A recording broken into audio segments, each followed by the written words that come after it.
को past indefinite tense पढ़ाऊंगा। मैं बार बार आप लोगों से कहता हूं कि अगर आपको ट्रांसलेशन सीखना है तो सबसे पहले टेंस को पहचानना सीखिए।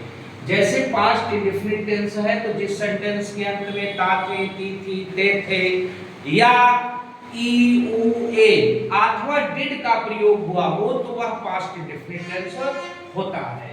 इस टेंस की वन हेल्पिंग वर्ब होती है डिड, जो ऑल सब्जेक्ट के साथ प्रयोग किया जाता है।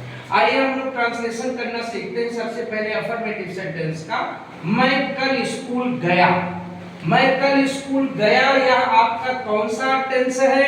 सबसे पहले पहचानना होगा। तो या ई उ ए अगर किसी में आ जाए तो वह पास्ट इंडेफिनिट टेंस होता है। तो अफर्मेटिव सेंटेंस का फॉर्मेट क्या है? सबसे पहले सब्जेक्ट लिखते हैं, तो इसमें सब्जेक्ट कौन है? मैं की अंग्रेजी क्या होगी? आई। अब मैं सब्जेक्ट कैसे है? सेंटेंस में जो काम करे उसे सब्जेक्ट कहते हैं। मैं पहले ही बताया कि आप लोगों को अगर ट्रांसलेशन सीखना है तो subject, main verb, object, helping verb, इन सब का ज्ञान रहना चाहिए।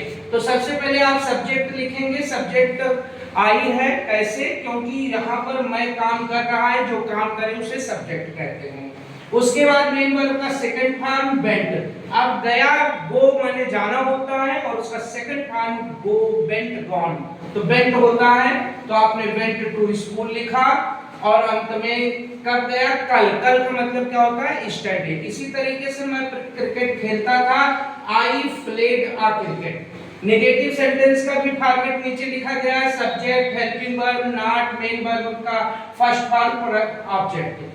वह कल नहीं नहाई। वह कल नहीं नहाई। आप देखिए इस टेंस के अफर्मेटिव में डिड का प्रयोग नहीं होता है, लेकिन नेगेटिव से डिड का प्रयोग, हेल्पिंग वर्ब का प्रयोग हम करते हैं। जैसे वह कल नहीं नहाई तो she did not bath study. She did not bath study. अब they did not read the book. वह किताब नहीं पढ़ते थे तो they did not read the book.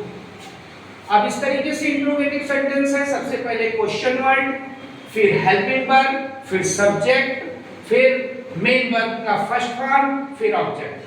अब ये जो इंट्रोगेटिव सेंटेंस है, ये दो प्रकार से इसका ट्रांसलेशन किया जाता है। यदि क्यों, कब, कैसे पहले आ जाए तो उसकी अंग्रेजी ना लिख करके हेल्पिंग वर्ब से हम ट्रांसलेशन करना शुरू करते हैं, और अगर बीच में आ जाए तो हम उसका इंट्रोगेटिव वर्ड लिखते हैं। तो जैसे क्या गीता ने कपड़े धोए, तो क्या आपका इंट्रोगेटिव वर्ड है? देखो पहले आ गया, तो हम हेल्पिंग वर्ब से शुरू करेंगे, तब क्वेश्चन वर्ड से नहीं शुरू करेंगे, हेल्पिंग वर्ब से। तो हेल्पिंग वर्ब आपका क्या है? Did. Did Geeta wash the clothes.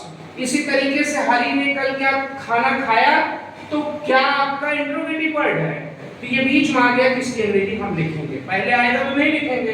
तो what did not Hari eat the food study, और अंत में क्वेश्चन मार्क आप जरूर लगाएंगे इंट्रोगेटिव सेंटेंस में। अब इसका इंट्रोगेटिव नेगेटिव अगर आपको बनाना है तो केवल मेन वर्ब से पहले आप नॉट लगा दीजिए, इंट्रोगेटिव नेगेटिव बन जाएगा। तो इस तरीके से हम अगर पास्ट इंडेफिनिट टेंस सीखना है तो उसका हेल्पिंग वर्ब याद रहना चाहिए, उसका पहचान याद रहना चाहिए, और अफर्मेटिव का रूल क्या है, नेगेटिव का रूल क्या है, इंट्रोगेटिव का रूल क्या है, सारे रूल जब आप रिमाइंडर करते रहेंगे तो आप आसानी से पास्ट इंडेफिनिट टेंस का ट्रांसलेशन कर लेंगे।